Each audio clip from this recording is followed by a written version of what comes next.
Generation X. In general terms, those born between 1965 and 1980. Latchkey kids. Independent. Existentialism.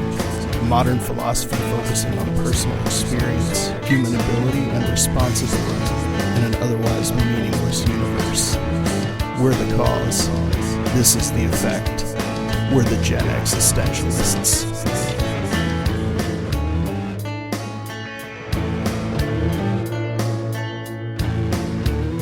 Welcome into the Gen Existentialist podcast. My name is Scott. And I'm Bunny. And we are here to batter your ears with logic, love, and a certain degree of Gen X irreverence. Possibly a truncheon. Possibly a truncheon. It depends. If you get out of hand, the truncheons come out, okay? That's right. So what we do here, we spin MegaWheel the Magnificent, which I'm going to do right now. And whatever happens to pop up on the wonderful screen from Meg, that's the question that we will tackle. And so our first one for the show today, as soon as she quits spinning. Okay. If your life story had an official theme song, what lyric or title best captures it today and why? So just basically, what's your theme song for your life? We always joke about this because it would be the same theme song if I were a baseball player. You know, they have a walk-up song. Yeah. It's Boat of Car by They Might Be Giants. Really? Just because it's so stupid. You have to be familiar with the song itself to understand the context behind it. But yes. Sing a little bit of it? Oh, there's not much of it. It starts off doodly doodly doodly doodly doodly. It's like a boat horn comes on. Yeah. And that's pretty much that. That's what I want that to be, the walk-up song, so that people are like, "What the hell is that?" So everybody does these like crazy rap songs and stuff, and I wouldn't heavy metal songs. But my life is kind of a weird meandering comedy of sorts. So see, you bring up They Might Be Giants, and my head immediately went to like, Birdhouse in Your Soul would be a great theme song. Yeah. But that's not where I'm going to go. I think I'm going to use, Suddenly I'm pondering. It would either be Wasted Years, okay, Iron Maiden, Curl of the Burl by Mastodon, or maybe the main theme from Blade Runner. Okay. Depending on my particular mood or what was going on. Mm-hmm. Of course, if you're talking like a pro wrestling walk-up theme song, then it would, the Imperial March, it would have to be. It just makes perfect sense. I think it'd be great if I lived a life where I could have a cool theme song, where I actually warranted a cool theme song, like Crockett's theme from Miami Vice, or Skeletal Remains by, Bohren and der Klubbergor, which is it's a German doom jazz. Yeah, that's outside my eyes. Some sort of like Mezzanine by Tricky or whoever, like one of those. So, some cool jazzy, awesome theme song. But my life is a dumb comedy, so it's just the way it is. You can't change your pants.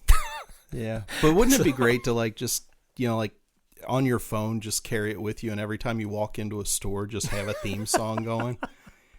Just because everybody's going to turn around and look and just walk around like you don't even hear it. Like it's just emanating from the heavens as you walk through the door, and have it be the most just off-kilter, weird thing that you possibly could. I have a further question for you on that. Why are your choices what they are? Like, why do you pick those? Intros and riffs, as far as Wasted Years and Curl of the Burl. As far as the Blade Runner main title, just because it's beautiful and yet also a little off-putting.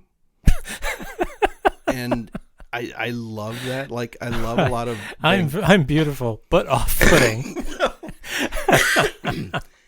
I like the contrasts. Okay. And that kind of theme, it's why I love Warren Zevon so much.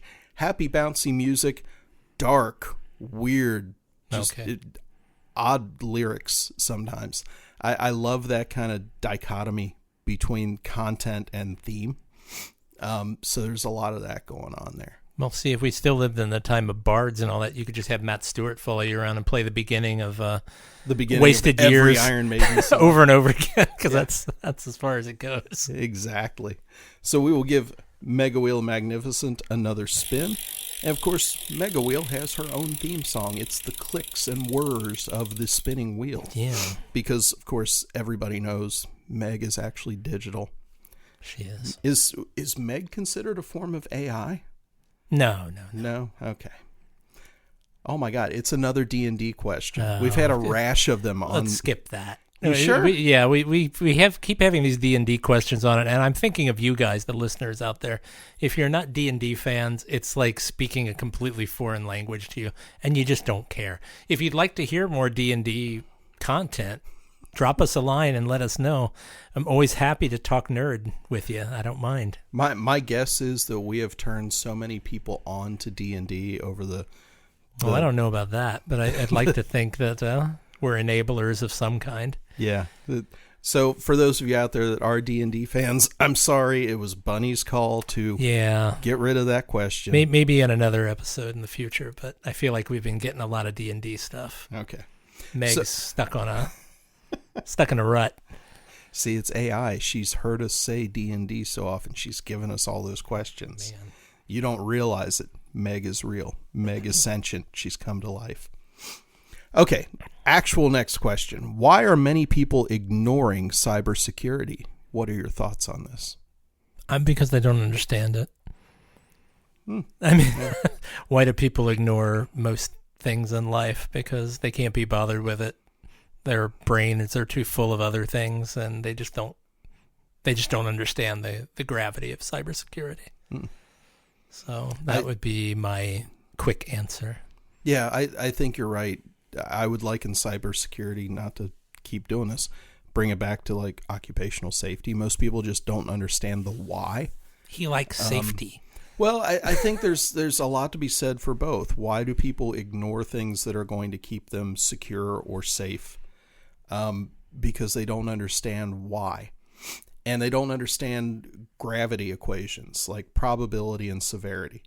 It applies to cybersecurity too. What's the probability that someone can hack your system? Okay, you grade that. What's the severity if they do? Mm-hmm. And that's going to bring the gravity way up probably because your financials and all your personal information is there.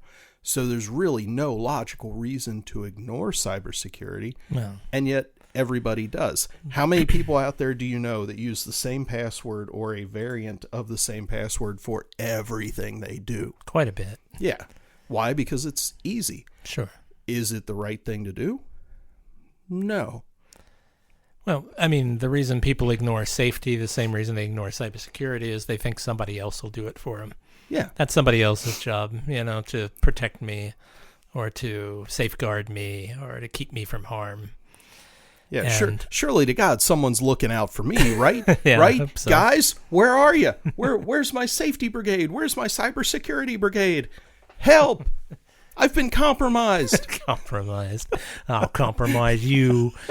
No. All right. I mean, really, and you consider this. It's almost a daily thing hearing about some sort of cyber breach. Sure. Data's been lost. I mean, sometimes it's our own government or someone that kind of is friends with someone in the government that's just hacking and breaching and just taking all the information. But yeah, I think cybersecurity, it's because people don't understand the gravity of it, so it just gets ignored. And with that, we will give MegaWheel Magnificent another spin. That was a strange question. It really was. And I'm used to more lyrical questions. That was just kind of a straight up. It was very pragmatic. Okay. What do you think about shoelaces, huh? What do you think? Do you like the laces or do you like the Ziploc? Should we go back to the Velcro straps? Yeah. Velcro straps. That's what it's called. I forgot the name. Okay. What parallels do you see between a Gen X longing for authenticity and the cynical ideal of living according to nature? Christ, did you write this question? No. Let me read that again. What parallels So similarities do you see between a Gen X person longing for authenticity and the cynic's ideal of living according to nature? Wow. Cynic with a capital, like the school of cynicism. Oh, okay. Like Cynic McGee. Yeah. My old not the band Cynic teacher, but the philosophical school. Well, I mean, it is just what it is, isn't it? That sounds like this sounds like a person who doesn't understand the questions at all's answer. Well, if you don't understand it, I can't explain it to you. That was a very Zen Cohen way of answering. Like, it is what it is, man. Yeah, I mean, living according to nature, longing for authenticity, they're the same thing, man. Well, it is. We are cynics at our hearts. Well, authenticity, what is your definition of authenticity? Is that being your true self? Yeah. Okay. So, yeah, I mean, I think Gen Xers, for the most part, when you cut past this sort of, oh, I don't care, kind of attitude that people have sort of thrust on us in a lot of ways, I think Gen Xers are pretty much living their authentic self. Yeah. I would agree with that. I think the mantle of Gen X, as we are seen in public and in publications and on social media, I think it's very true to form because people have seen us, and it's just a running theme of our generation that, yeah, we'll get through it. Yeah, we'll power through. No, you're making way too big a deal out of this. Eye roll, move on, just get it done. Yeah, we've been there before, been there, done that. No, we didn't have babysitters. We had a house key. We got home from school. We took care of ourselves. And that's just what we do. And so I don't really see it as a Gen X longing for authenticity. I think it was thrust upon us. We didn't have any choice but to just be ourselves. Well, I think I'm going to give boomers their due and all that on this here. I'm not. We were raised by people, by and large, who let us be our authentic selves. We didn't have to conform to societal norms or whatever sort of constructed nature that maybe they had to grow up in, or even worse yet, the generations before them were sort of set into roles. Now, some people call it Peter Pan syndrome or whatever nowadays, where it's like, oh, the 50's the new 20, and I'm still act like a kid. Even though I'm in my 60s, I still play video games and blah, blah, blah. And a lot of people poo-poo that as... To play on that theme, I saw a meme a couple weeks ago. It was a picture from the Breakfast Club, but the meme, what it said was, Gen X, the only generation that was 30 at 15 and 30 at 50. Yeah. Like that, and that felt so right. Yeah. It was that's spot on, man. That's what I mean. I think nowadays there's not so much longing for an authentic self. It's just I think most people are their authentic selves. Yeah.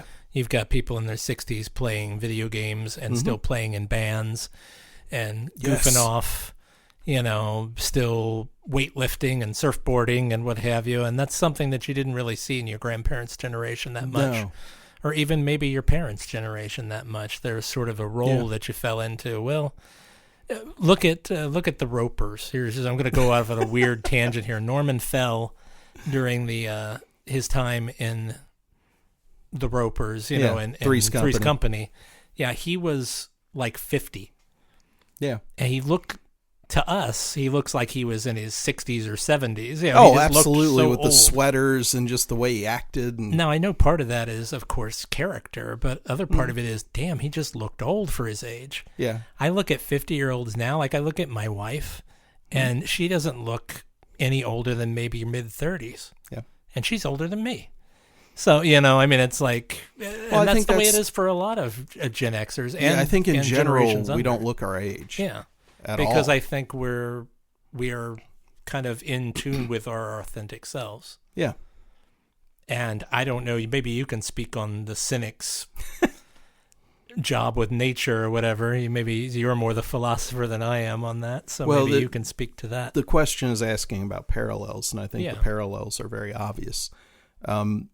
The longing for authenticity, I think, like I said, Gen X, it was just kind of born unto us that authenticity is us. We weren't trying to live up to any other models. And I think a lot of that came from, we grew up in dual income households. Like, it wasn't just the father out there making ends meet. It was mom and dad.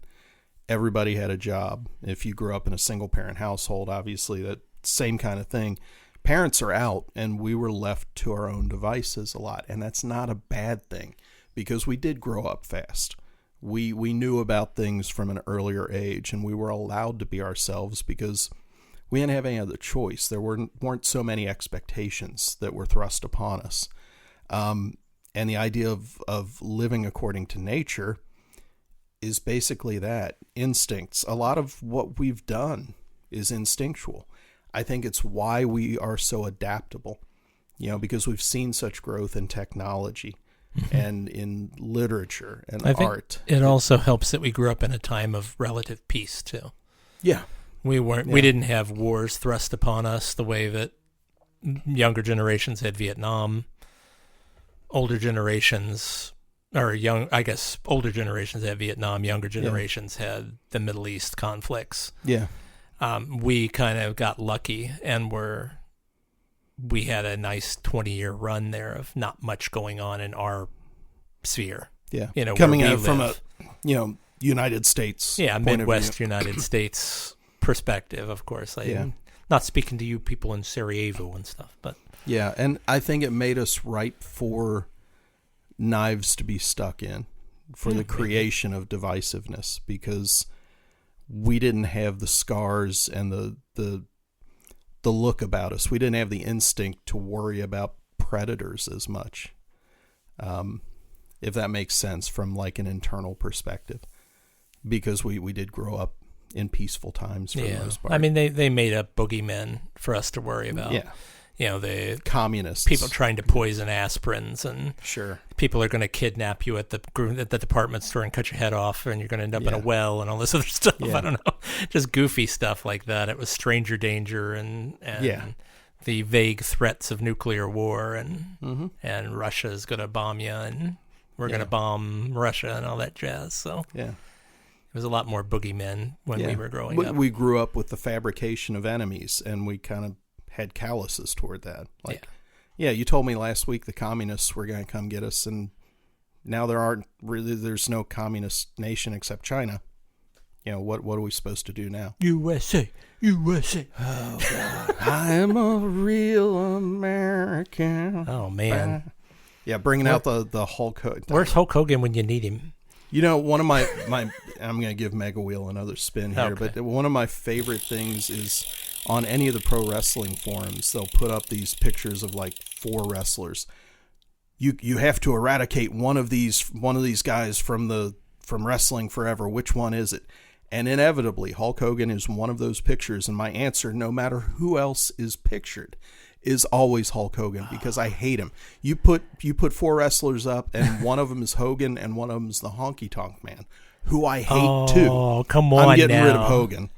Honky Tonk Man is the greatest intercontinental Honky Tonk Man champion of all time. He was awful, wretched. Ugh. Okay, next question. Ready? Mm-hmm. What is your favorite room in your house, and why? It's probably my little TV sanctuary room, my white room, the as I call room. it. Yeah, that's where it is. How about you? It's either right where we're at right now in the studio or the bedroom. All right, because the bedroom is kind of sanctuary. Sure, that's the rest where you get down to your dirty deeds, and that too. Yeah, absolutely. But other than that, like for a room for activity. It would be where we're sitting right here in the studio. All right. Because this is where the magic happens, baby. So if you're out there listening, let us know what your favorite room in your house is. Yeah. And if you're in prison, let us know what favorite corner your room is. My favorite spot is on top of the top bunk because nothing can get me there. We'll give MegaWheel another spin. And this one probably should take us to the end of the show, but we'll see what kind of topic we get here. Okay.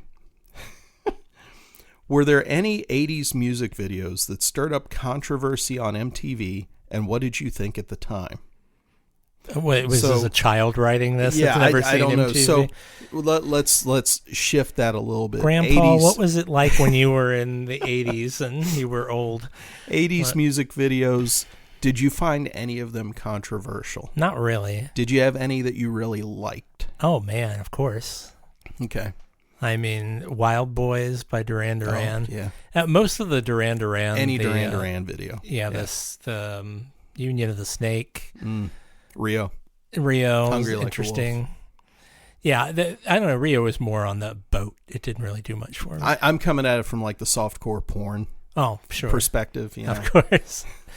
Yeah, I mean, music videos were such a cool thing back in the day. Like the majority of them were really cool little stories. So yeah, a lot of it stood out to me. I could still sit and watch videos for hours. Yeah, even bands I don't like, just because it's fun to watch. Yeah, what they were doing, and I'm talking about 70s, 80s, 90s videos. I'm not talking about new stuff that's out. I don't. I think there was that period of maybe 7 or 8 years where videos were the thing. They were the promotional tool. Oh yeah, for bands. They were artistic. There was a lot of money pumped into doing them. And like you said, they came out with really good little stories. And you would sit there, and we didn't have cable for much of that time. I would see MTV at like your house and at friends' houses and stuff like that. It was very short periods of time where we had it. But I would sit there and watch and sit through 3 or 4 just awful videos just to get to one that I liked. I have a follow-up on this then, since this is a weird question. What's one video that you just can't stand, either because of saturation or because you just didn't like the way it was shot or whatever? And then what is one guilty pleasure video that's so cheesy and bad that you just love to watch it every time it comes out? Let's see. One that I just hated. You're going to think this is sacrilegious, but that Aha song with with the Take On Me, the cartoon, and the comic book. Yeah. I hate that video. Okay. You are allowed to hate that video. Is it because you don't like the style, or is it saturation? Saturation, because it was all the time. Okay. Guilty pleasure video, any Madonna video. Really? Yeah, just because. And my thing with Madonna is I'm not a fan of all the songs, but the production and the different things that they did, and the videos too. It was always not necessarily even cutting edge, but there was always stuff that you wouldn't expect. Sure. And I enjoy that. I enjoy that, especially from a pop artist. Nice. Cyndi Lauper is the same way. Okay. Great production, taking chances, great songs, great vocals, and just those little things that made them a step above some of the other artists that were doing the same kind of thing. Nice. So yeah, in amongst my metal videos, like if a Madonna video came on, I was going to watch it and enjoy it. So good stuff there. What about you? Song or video that I can't stand anymore is that Dire Straits one with the computer graphics. Yes, absolutely. I cannot even remember the name of the song. I can remember the lyrics, but not the name of the song. I blocked it out of my mind. Got to move those microwave ovens and TVs. Yeah, et cetera, et cetera. That ain't working. That's the way you do Dire it. Straits. It's money for nothing. Money for nothing. That's it. I just had to sing it the whole time. Yeah. Guilty pleasure video is an obscure video by Autograph, of all bands. Turn up the radio. Send Her to Me. Have you seen that video? That song? No. You need to see this video. It's friggin' great. They're doing their stuff on stage, and the whole time they're singing the song "Send Her to Me," blah blah blah blah blah, and there's this fat character actor guy who works in some sort of factory with all these mannequin parts, and he's putting these female mannequin parts into boxes, and he's sending these guys their perfect girls, right? So when the boxes show up, they burst open, and each band member gets their perfect girl. So you kind of get to see like what they're all into. Yeah. But the drummer gets a girl who's like half robot, half girl, just totally up my alley. And probably looked like their album cover. It probably did. Yes. And it was hilarious. He's just having fun. It's goofy. It's misogynistic by today's standards, I'm sure. Yeah. But it's totally encapsulates the joy of the hair metal days back then. It wasn't gross and crass. It was just goofy fun. So I highly recommend that video if you've not seen it. Yeah, Take a look. It's a hoot. And from that type of metal, that style, Autograph, way underrated, as was Honeymoon Suite. Sure. And they're kind of in that same level of stuff. But if you like that kind of super melodic hard rock, Autograph's one of those bands that I never sought out. Mm-hmm. But I don't think you can go wrong if you pick up one of their albums. There's always something on it that's worth listening to. Yeah. But they just don't really stand out as far as they're not a Motley Crue. They're not a a big giant band. I'll throw Y&T in there too. Yeah. Y&T, Honeymoon Suite, and Autograph are all kind of in that same kind of Love realm. the harmonies. Yeah. And great songs, great playing, but they never kind of got that superstar status. Yeah. But if you buy an album by them or a greatest hits, you're going to dig everything that's on it. Just good stuff. There you go. Music videos and music in general. And on that note, we will bid you adieu for this episode of the Gen Existentialists. Until next time, my name is Scott. And I'm Bunny. Send me a robot girl while you're at it. Oh, I hope somebody does. Because we'll do a whole show dedicated to that. Whoop, whoop. Send your robots, care of the Gen Existentialists. We'll catch you next time. Bye. Have a good one.